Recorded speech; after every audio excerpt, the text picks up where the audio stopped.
Hi guys, বাঢ়ি বন কৰি বাচন বৰ্তন ধুই এয়া কুকাৰত ভাত বনোৱা হ'ল।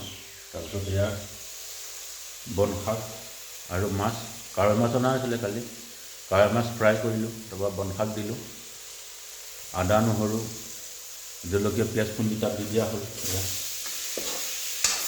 অকণমান জোল বনাম আৰু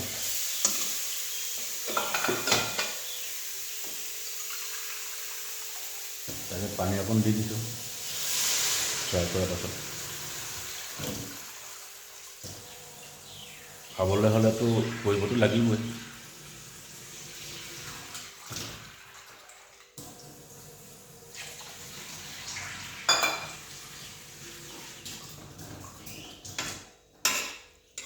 বাচন বৰ্তনো ধৰা হ'ল।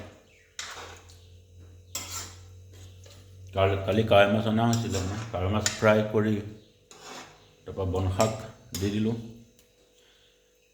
ভাজি পানী পোহাৰ পাছত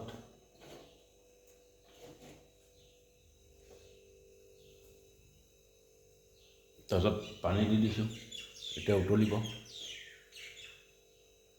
আদা নহৰু জলকীয়া পিঁয়াজ খুন্দি দি দিয়া হ'ল তেলত, তাৰ ভাত বনোৱা হ'ল। খাম আৰু যি ভগৱানে কয় অন্নমুঠি আৰু।